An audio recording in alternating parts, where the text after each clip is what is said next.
It feels like yesterday that Naruto Storm first dropped on PS3. I remember begging my uncle's friend at the time because we had an Xbox 360. He was the only person I knew who had PlayStation at the time. Little did I know that Naruto Ultimate Ninja Storm would change my life from that day forward. I followed CC2 since 2008 and played almost every anime licensed game in their library. Even at one point, I took Naruto Storm too seriously and got top 8 at a tournament in 2016. Fast forward to 2021, we are back with Demon Slayer Kimetsu no Yaiba The Hinokami Chronicles. Will Demon Slayer be savior to the Arena Fighter fans? Or will it just flop on a whole other level? I'm here to say thank you to SEGA for giving me the opportunity to give you guys this review for Demon Slayer Hinokami Chronicles.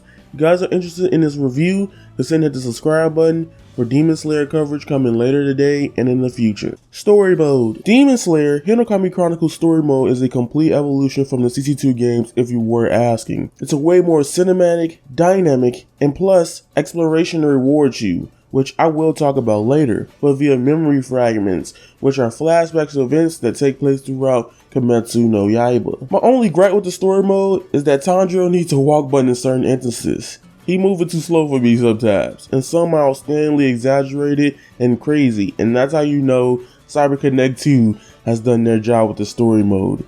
It is really outstanding, and I'm gonna be honest to you, you need to give CC2 its flowers. They do really good jobs when it comes to cinematics, animations, and all of that.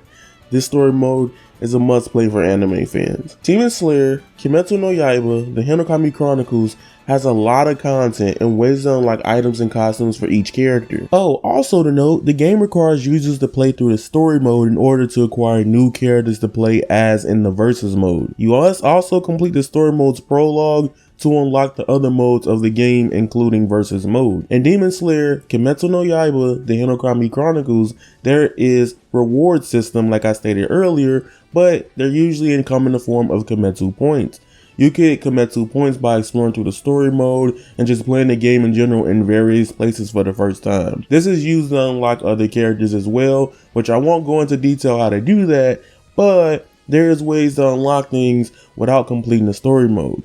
However, I will say it is the best way to unlock everything as soon as possible by going through the story. Hinokami Chronicles features a training mode, which pretty much is a mission mode that will help you explore and understand more characters if you're willing to do the work for it. Because for every mission, you cannot use a specific character. So you will have to learn how to play multiple characters to complete some missions. I'm not going to go into detail on what's here, but believe me, the reward system in Demon Slayer game is pretty nuts. Now we're on to the gameplay of Demon Slayer Kimetsu no Yaiba The Hinokami Chronicles. Hinokami Chronicles is outstanding and very fun. If you love the Naruto Storm series, you might even love this experience just as much or even more. First and foremost, you have defensive options such as push block and a full-on parry. If the opponent hits you while you're in the stands, you will counter their attack and stagger them. Also in Hinokami Chronicles, you have a combo system to where you feel like you won't ever get infinitely comboed. You have a system and structure in place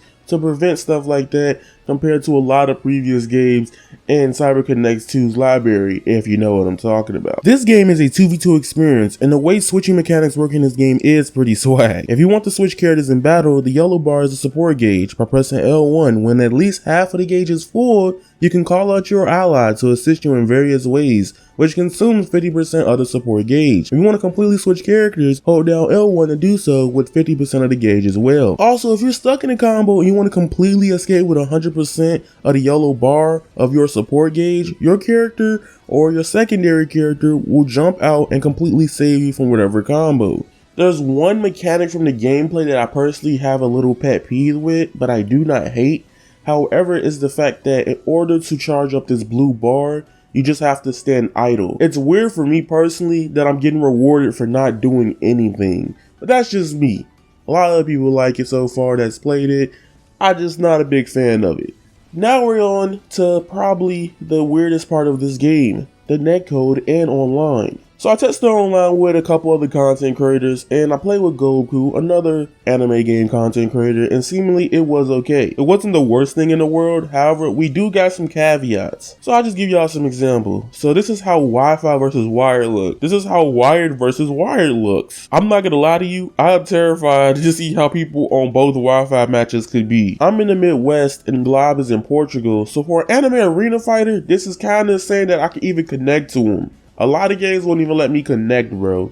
So this is fine. But, not as easy, it could be a whole bunch better. If anything, I will 100% say that it was half a second delay. The reason why the netcode can be very annoying in this game is guarding, parrying, and dashing is beautiful in this game and can be essential to your play. Those things can lead to a huge difference in the flow of Battle Online. People that was thinking it was not going to work at all, that's not the case. The online is very playable. I also found multiple creators who lived in the same region as me and the same country, being in the US, and I will say the online experience is way much better there. So if you want thinking about playing with people in the United States, you can play the game. Overall, Demon Slayer Kimetsu no Yaiba The Hinokami Chronicles is a beautiful game coming from CC2. They've really stepped their game up from their previous game, which was Dragon Ball Z Kakarot, in terms of content and plethora of things you can do here. CyberConnect 2 is trying to evolve the arena fighter genre, and this is the first step to do it on current gen hardware and forevermore. Oh, there's one thing that I 100% dislike about this game, which is why I have to drop the score down a little bit.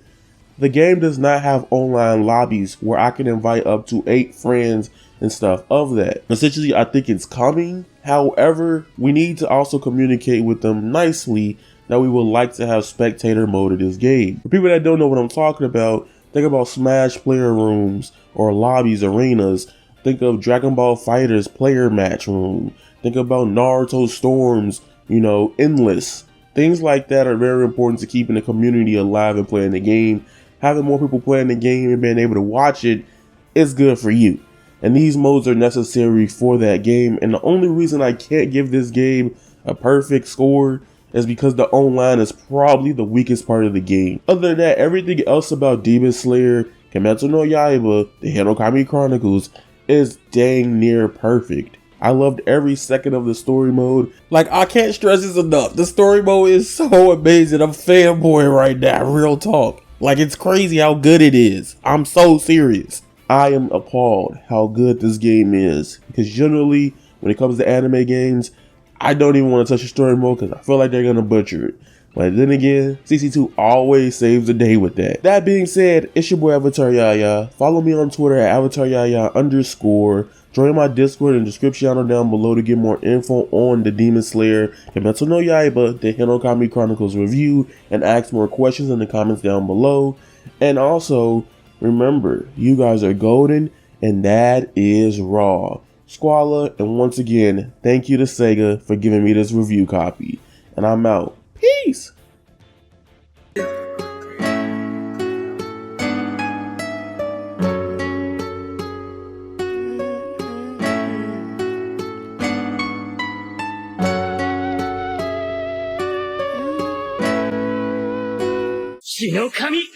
Rock out, baby, now I'm feeling like a rock star. Cloud 9, baby, so you know I'm a rock star. Try to ease the pain when a lot of things haunt you. Psych! Body's bullshit's lazy. Still my heart is lazy. If the word kill me, I don't need a new word under you. Soon you will know. We already know the smell of the game. I've been the devil, I need me an arc in the water. I'm breathing, I feel like Tanjiro. Walking this bitch with a zapato, I'll let you rock it, I keep me a domino. Bitch, I'm a dip and I feel like a Zaki. Stretching that pussy out like it's Pilates. I'm snatching the soul like right out of a body. Fire, I'm spitting, I'm feeling like Dobby. White bitch, blonde hair, looking like Lucy. She from Kyoshi, I paint her face Suki.